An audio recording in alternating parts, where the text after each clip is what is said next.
everyone. Welcome to another episode of the Learners Podcast, where we're going to be digging into a ton of different topics. And I'm so glad you're here with me. If it's morning time, I hope you've got a wonderful cup of joe that you are sipping on, piping warm. If it's evening time, maybe a nightcap, maybe it's been a long day, but you're here with us. And today, us includes someone very special. So I've known this individual for a few years now. She has led brand at some, I would say, truly iconic tech companies that I think probably are quite different on the inside. She will let us know as we dig into it. But she's formerly led brand at Brex and another company you might know called Notion, which is pretty big now. Klaas, welcome. Thanks for joining. Thank you, Alec. Great to be here. I'm excited to be having this conversation after meeting you a few years ago. Glad we've stayed in touch. Me too. Because honestly, I'm just going to be real with you. I don't understand brand, like just as a thing. And so on a personal level, I'm excited to have some clarification just based on this conversation here. So before we get into anything specific, tell me what's going on with you. You've got some a new role.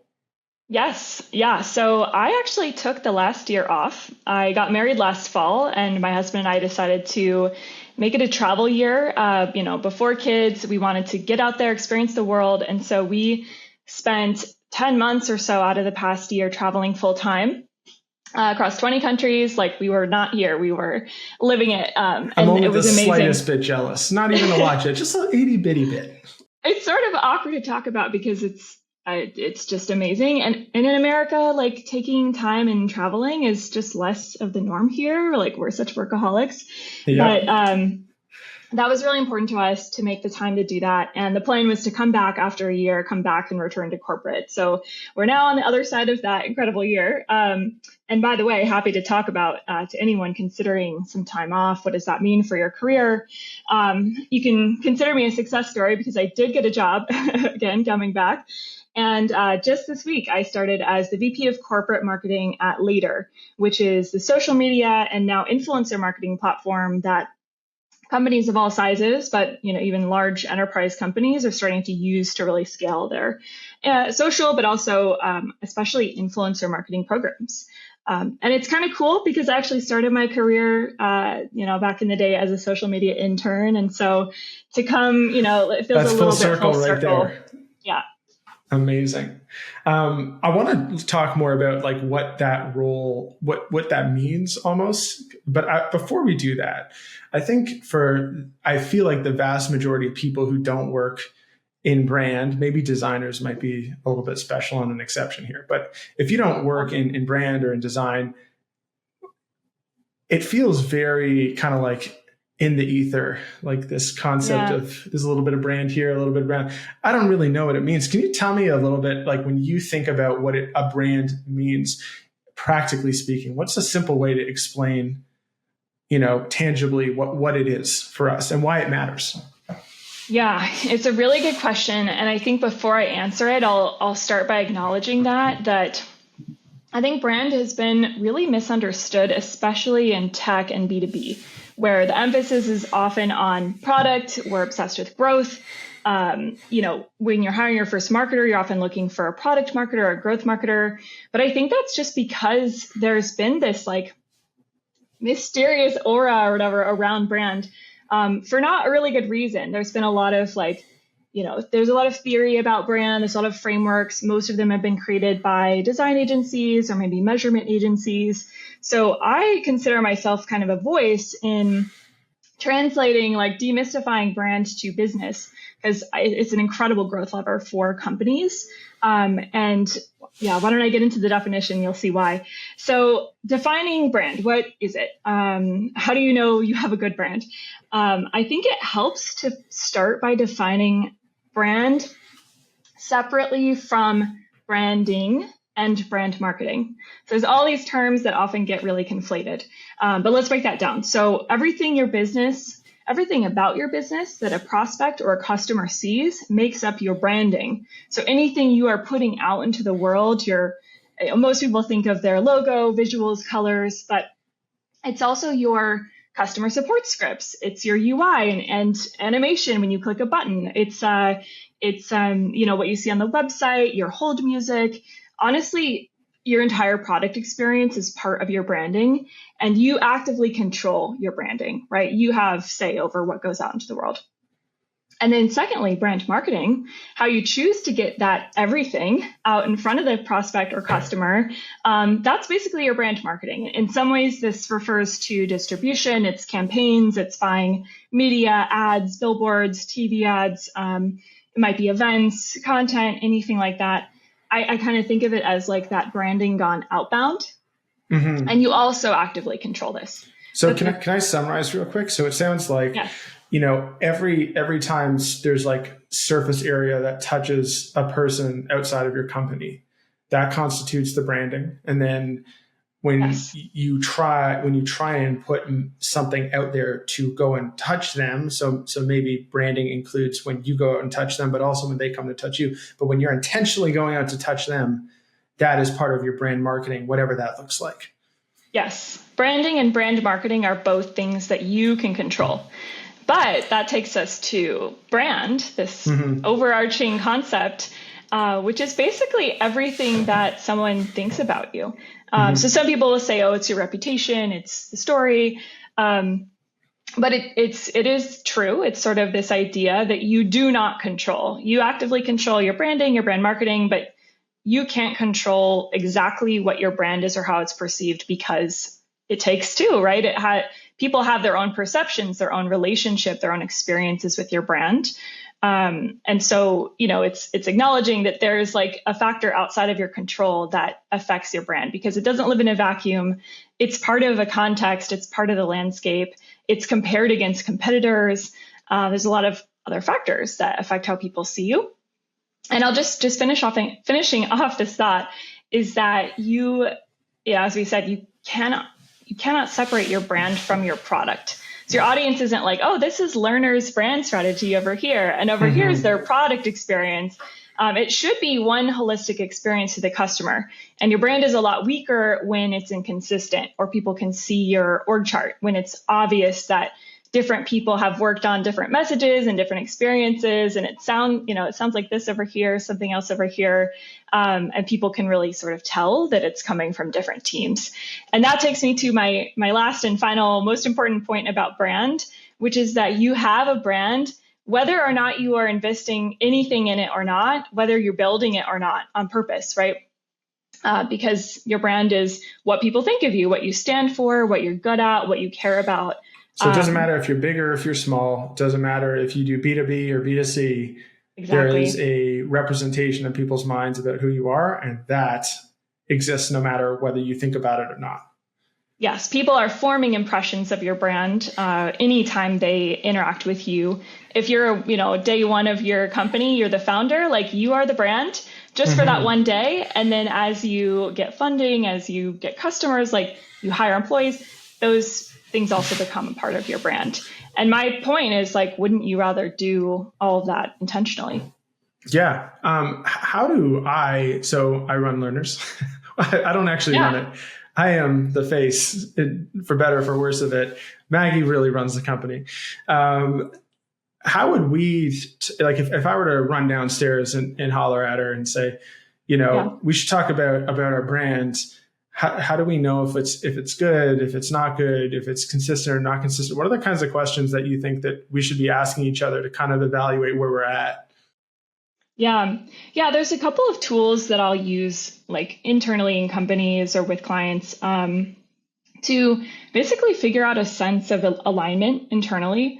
I think alignment is a huge part of what makes a brand successful. I think your brand is a direct reflection of how strong your internal alignment is. And what I mean by alignment is, are you all on the same page about who you're for, who your customer is, who your target audience is, why you serve them, what your right to win is, like why are you different, better from the competition? Tell me about that. Let's poke on that. What does that mean, right to win? That sounds like a really important, like something I wouldn't have think about, but that feels like an important thing to click on. Like what does that mean and why is it important?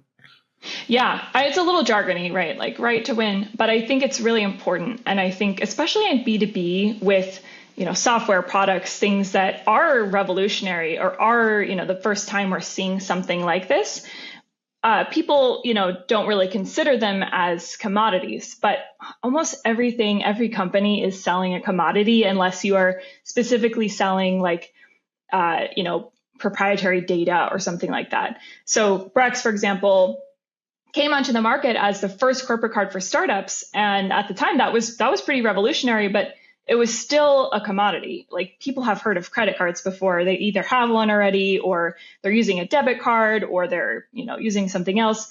And so every product that is a commodity means your customers have a choice. Whether that's a direct competitor of yours or that's like the way it's always been, the status quo, the old way, pen and paper, instead of Notion, you could be using pen and paper. And so it's thinking about with all this choice, why should people choose my product? What about it is differentiated? What about it is unique? And brand often plays a much bigger role when you are a commodity product because, people can copy your features. People can copy your point of view, your perspective, your messaging, all of that. And so brand helps you kind of stay a step ahead of that, by showing like, this is how we're different. This is why our approach is unique. This is why we deserve your business. So I often remind people like, hey, your mission statement shouldn't be your business goal. It shouldn't be like, we want to grow this much or we want to, be this popular, be this ubiquitous. It's important to keep it focused on why this matters to the customer. That's really interesting. Tell me, you worked at Brex, you worked at Notion. I think those are two companies that people at least have a general sense of what they do, and they're both pretty big now. Are brands like good or bad, or are they just like strong or weak? And when you think about like those two examples, if you were to contrast them, what would be some of the interesting conclusions you might draw from what not really the work you did there per se, but from how people perceive, or right, what that brand actually is, in the marketplace? Yeah. Well, a lot of times, like consistency is referenced in terms of brand strength. Like I was saying before, if you're showing your org chart and it sounds like, oh, I'm having a really different experience when I talk to the support team versus what the marketing is promising me, that creates inconsistency and that can weaken your brand perception because people have, it's harder to build trust with a brand that, you can't predict like how they're going to behave or how they're going to act, just like you would if you had an erratic friend who was like not following through or not replying. But I think it's a really good question, and I might jump to introduce another concept, which I think is really important here and helpful here. You'd asked me to bring an artifact, and so I'm like going a little bit ahead to that, which I think is relevant, which is this concept of brand market fit. So I'm sure people listening now have heard of product market fit, right? It's been around. Yeah, since I don't know, I think like 2016 or something is when it was first like really coined, PMF. And product market fit is basically the concept of like every startup is trying to find it and trying to keep it. How well does their product like meet the market where they are and deliver on that need? So of course you need product market fit. That's really important. But once you have product market fit, like everyone else, other companies can also find product market fit. It doesn't automatically differentiate you from the competition or from the broader landscape. And so you end up with a lot of companies that have great product market fit, but it's still not really clear why you should choose them versus someone else. So Dropbox versus Box versus Google Drive, like those are all file storage systems that have, slightly different approaches and personalities, but at the surface level, the product market fit is not that different from each other. So brand market fit is something that I think is really important to complement product market fit, which I define as the degree to which a company's identity, values, and overall customer experience resonate with and meet the emotional and aspirational needs of its target market. So that's like the most like jargony I'll get with this. But it basically complements PMF, product market fit, by ensuring that not only does your product solve the right problem, but that the brand itself is making a meaningful connection with customers. Why don't I pause there? I want to see what questions you have about this. Let's kind of unpack a little bit of that. So when you think about brand market fit, right? So coming back to this idea of maybe we'll move past file storage. Maybe let's pick a hypothetical like personal health tracking app, right? And just make it a generic one for now. And let's say I started that app, that company, and I said, Kira, come help me, right? There's 7 other personal health tracking apps. What do we do so that we stand out and we are attractive to this pool of generic consumers, right? Take me through how we, march our way through to this brand market fit, hypothetically. Yeah, for sure. So, and connecting this back to your original question, which is, how do you know if your brand is strong or weak? Your brand market fit, just like your product market fit, can be strong or weak. So weak product market fit means, you're struggling to find customers, you're struggling to retain customers. With, strong or weak brand market fit, it's like, how well are people understanding your product and how well are they connecting to it such that they want to stay with your product or choose it over all the other options that they have or stay loyal to it. I think brand market fit has a lot to do with loyalty, right? Because people have logically so many other options that they might evaluate on price, or features. So your personal health tracker app, first of all, I would say, have you found product market fit? What is different about your product? What's great about it? How does it fit into the competitive landscape? And it doesn't necessarily, need to be the cheapest option on the market or something like that. You could be creating a really premium product that people are willing to pay more for, but your brand and your brand market fit are going to be what helps you secure that place in the landscape. And so that's where you're kind of using branding, going back to that principle, to, create signals and messages and visuals and things that signal to your company or your prospects, your target audience, like who you are, who you're for, and why people should choose you. So, the strength there would be you have a really consistent presence in how you show up on your website, your mobile app, on review sites, on social media, content. What is it like when you're actually in the product experience? And then parts of the actual experience of the product signal different things to your customers. So 24-hour fitness versus Equinox, like one of them has eucalyptus scented cold towels and one of them doesn't. Right. It's funny that you mentioned that because I feel like it's really part of the implication of all the things that you're saying is everything almost starts with like who you're defining your customer to be. Yeah, right. It does. And everything is basically working way backwards from. So based on what you're saying, it sounds like if I'm doing a generic fitness app, and let's say I know there's also this concept of founder market fit too, right? And so if I was aspirational, but not going to happen, amateur athletes, might be my founder market fit. And, that app experience might speak a lot to this idea of like, pushing your limits and, wanting to be able to jump higher and run faster and all that sort of stuff versus something that was maybe a little bit more, looking at more of like, let's say the term holistic health, where, you're stretching and you're taking time for mindfulness. Yeah. Those can both be these, personal health and tracking apps with maybe even many of the same features, right? It's probably tracking activity and exercise and giving you complimentary messages after you do it and telling you how many days you've done in a row.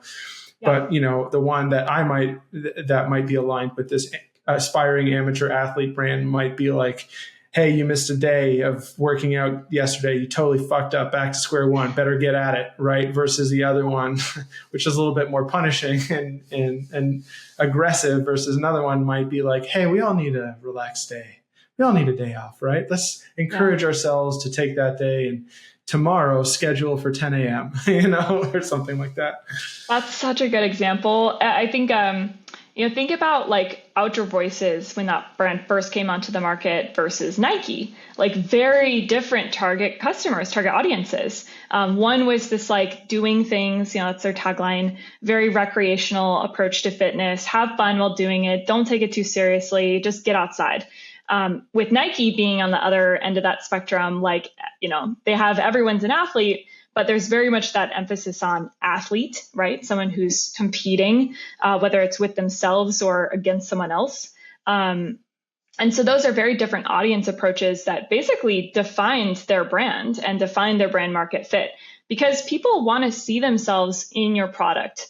Branding, brand, it's like your company's reputation, but by, me as a customer associating myself with that brand, with that reputation, also says something about my reputation and my choices and my decisions.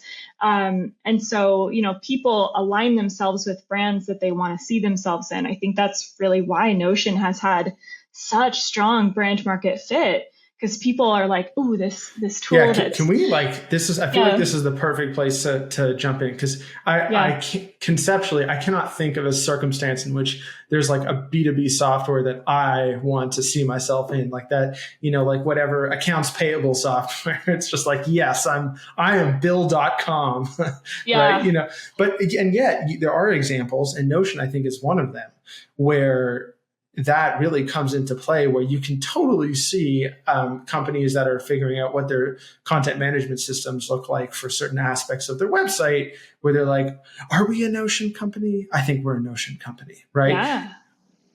How did we get from, a commodity wiki management, whatever tool, to people in senior leadership positions at very valuable companies asking themselves a question like, are we a Notion brand? I feel like we're a Notion brand. Yeah. Well, it's exactly that. And people don't want to, I think with B2B, we get really in our heads about the product, the features, the functionality. Mm-hmm. And that's because, as I was saying before, like these products are sometimes kind of the first of their kind onto the market. And so they're being carried completely by their product market fit. So the second a tool like, what's like a B2B thing, like Expensify or something, comes onto the market, it's like, oh, they don't even need to really think about brand, because this is just such an exciting new tool and way to do the work and new approach that people looking for that, who need a solution to that pain point will go to the product and start using it. It could be an ugly, crappy, bad brand experience or product experience. It doesn't matter, because the product market fit opening was there, the need was there. But as soon as that market becomes more commodified and you have other competitors entering the landscape, then you are competing very much on brand and how you differentiate and how people are reflecting, seeing themselves in your experience. And so, if you think about Brex and Ramp, in the early days, kind of before Ramp was on the scene, Brex was positioning largely against incumbent brands like Amex or Bank of America or Chase or Wells Fargo. And those have very different, associations. Startup founders want to align with banks and financial institutions that reflect their fast-moving, ambitious approach versus these old dinosaurs that are slow. And now that Ramp is on the scene, and Mercury and that Divvy was an older one, a lot more commodification of the space.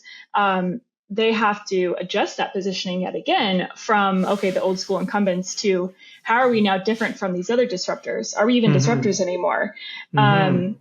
And so the brand, that's why your brand can't really exist just static in a set of guidelines. It's always in context. There's always work to be done. Yeah. Speaking of work to be done, so if we go back to this question around Notion, right? Yeah. What are the types of ways that you shape the way people, so we talked about the branding being everything that people interact with, right? And then the brand marketing being, I'm pushing this out there.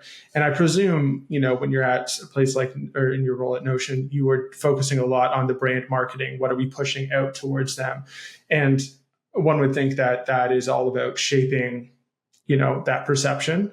What are the types of activities that end up, or what's the work that ends up helping to drive that desired brand that you want them to have, that perception they have of you. Yeah. As a billboard ads, I saw some cool bus stop ads for Notion a year ago. How does that play into the mix here? Yeah. So when you're building a brand, there are various touch points, many different touch points at different levels of specificity, detail in the weeds, and also big moments like a billboard campaign where you're really amplifying a message to a lot of people at once. But you're also building the brand through all those everyday experiences with the product. So the way someone on my support team responds to a customer is also forming their brand experience and brand impression the same way seeing a billboard is informing their impression of the brand. So there's always this mix of things happening at the low level, in the weeds level, and bigger moments that you're planning for to put a certain message out there. So I think brand marketing and big campaigns make sense when you are actively trying to, you're at an inflection point where you're trying to change perception, trying to launch a new product, which is part of changing perception. Hey, we have this now. When you're trying to reach a new audience, which might be connected to that new product, or let's say, in Notion's case, started out as a single player product, individual users, to now very much focusing on teams and even enterprise audiences. And so we needed to change perceptions that Notion is a single player tool to Notion is a multiplayer tool that's actually totally equipped for enterprise level, admin, billing, security needs. So how do you take me through that sounds like a big task, right? Yeah. Everyone knows Notion is, a lot of work to be done. What are the actual things that you ship out in front of potential customers to help change that perception? And can you give me an example of an actual thing that you shipped, whether it was a campaign or a billboard or a flyer or who knows what, that was a part of that? Yeah. So I was basically hired at Notion to help scale up our campaigns function, which was putting ourselves out there in the world, doing more traditional campaigns, more traditional channels, because we had been growing really well organically, but had hit this sort of moment where we needed to more actively shape that perception that, hey, Notion is for teams. And so we created a campaign you might have seen. It was global. So 8 different countries, I think it was 12 different cities, 4 languages, which was called For Your Life's Work. And all of the creative showed a user with both a personal Notion space and a work Notion space. So kind of showing this hybrid world, because we didn't want to alienate those individual users.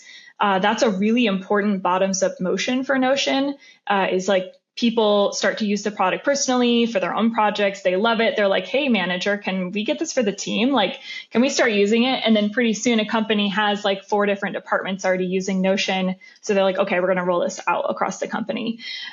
So we didn't want to lose that and just immediately hard pivot to Notion is for enterprise teams. Because that would have felt really abrupt for the brand experience. That could have turned off people who have been with us for a long time. So let's pause right here, right? Because again, I just want to tie a thread back to what we were talking about earlier, which was this idea of we have to start with the customer, right? And so yes. You have a problem here because currently your customer are these individuals who are using it to have a website, planning their wedding or whatever it is, right? And in order to achieve the business goals that you have to go and reach this new audience that's a very different use case, right? And so the challenge that you had was, how do I speak to both of these customers at the same time with a consistent message? Right? So that it neither alienated these people that we already got who are really important to us, but also told these new people, hey, we're in business and we're here for you. Yeah. So, and you were asking what do we do to start putting that message out there to change brand perceptions? And I think the obvious example that everyone can really clearly see, when a brand launches a billboard campaign, right? You're okay, they're doing something. But it also has to be reflected in the everyday, right? So the pricing page on the website obviously needs to be updated, but maybe the content that we're producing on the blog and, email feature, like things that we're highlighting from a feature standpoint. Obviously, the product roadmap is changing. Like everything inside the business should be orienting around who that target customer is, who you're trying to serve, who this is for, so that you can then translate that and make it really clear, really obvious to everyone else. Like, yes, we are building this for you. You should come here and use this, and don't make the audience do that work or make that leap of like, well, this sounds kind of cool, but like, I don't really know who it's for, who should be using it. That's really the crux of like all the brand work is being really clear about who you want to attract and who you're working for.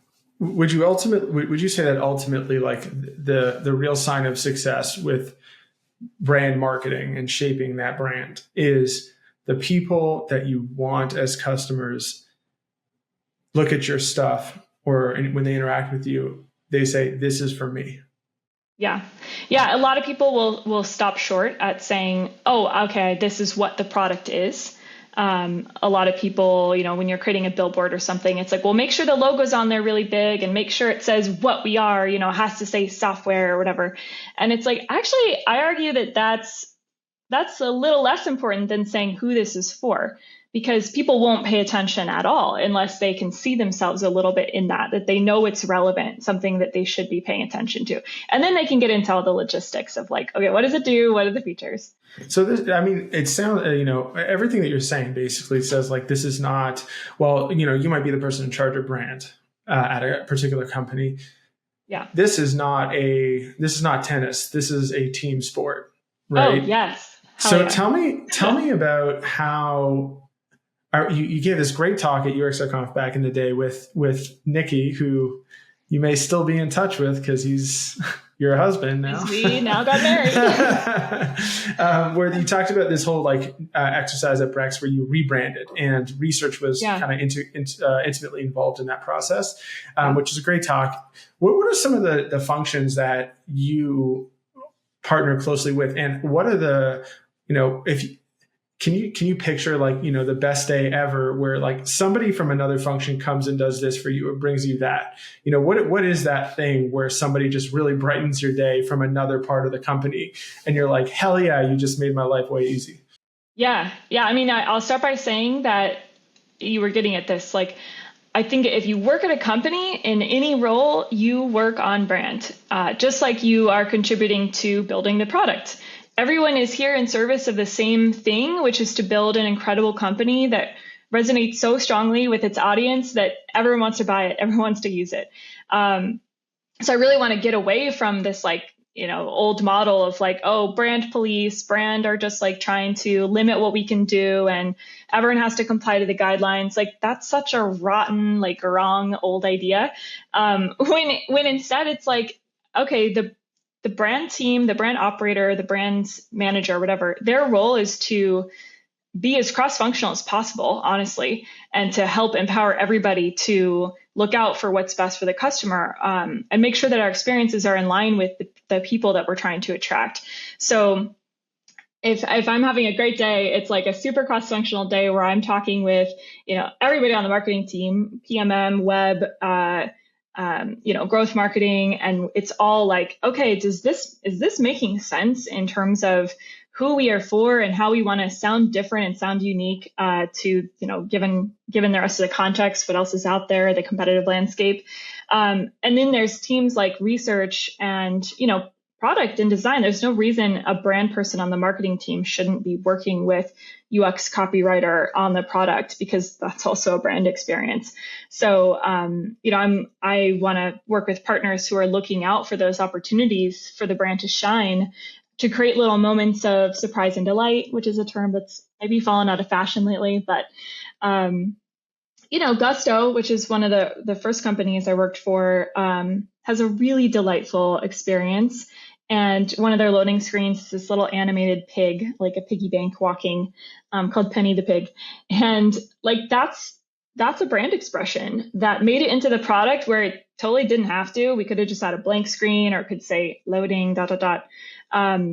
And instead, it was a moment to say a little bit more about who we are and who we're for, and the experience we want to give people.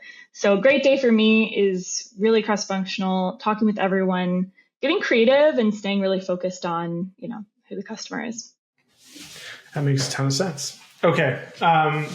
In our final moments here, can you leave us with a favorite do and a favorite don't, perhaps, when it comes to brand that you see, whether it's brand people themselves or other folks on the team that are like just amazing shit or just horrible fuck ups that it's just like, don't do this and like definitely do that you've seen before?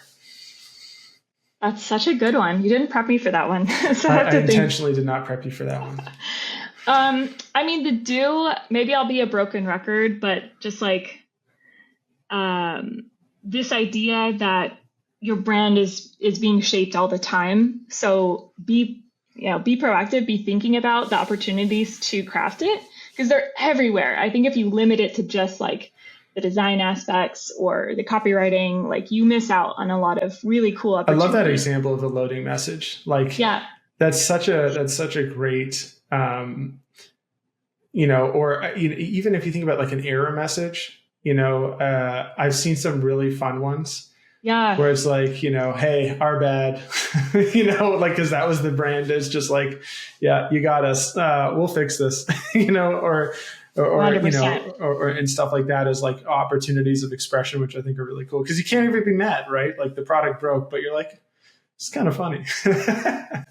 Yeah. I love that. There's so many like email footers and, people think, the headline, obviously, but email footers, error messages, like people call this micro copy. Any little kind of moment or expression can really add a lot, like a richer flavor and layer to the experience.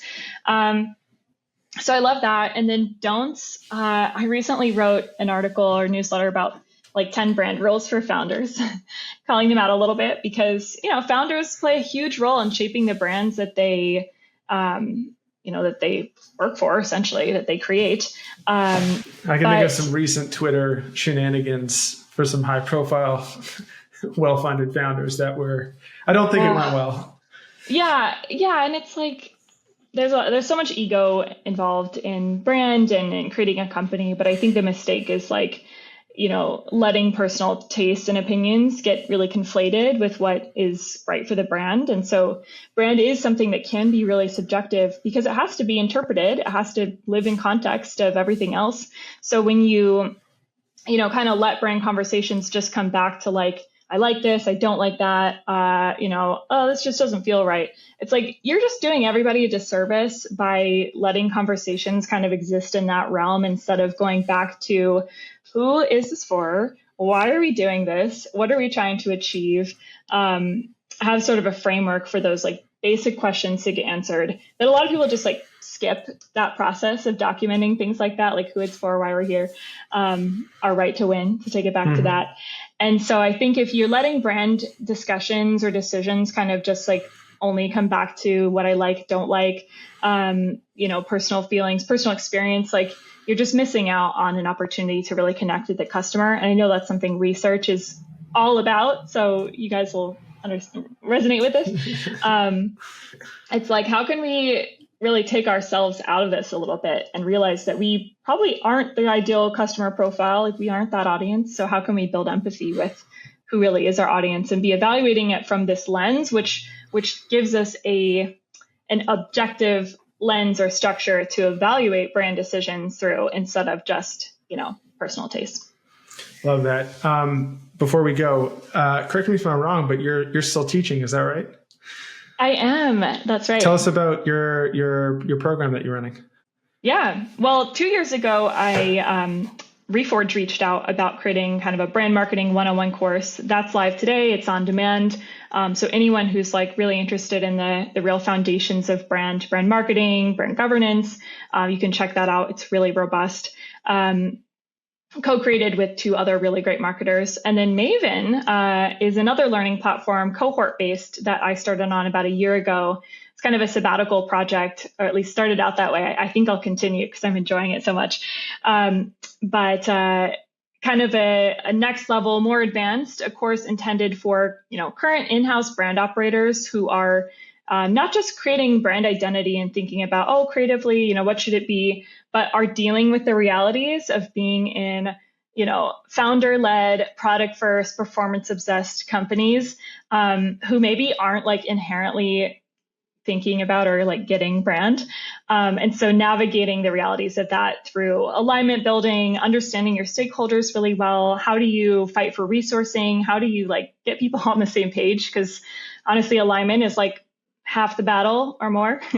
So I'm in my 5th cohort right now. That's live. Amazing. And I'll probably run one more this year. Yeah. Man, there's a lot if you've chronically online like me, that pretty easy to read between some of those lines with the founder-led, founder mode, founder everything situation. So, oh gosh, yeah, we'll save that for a late night podcast with mojitos or something. Absolutely.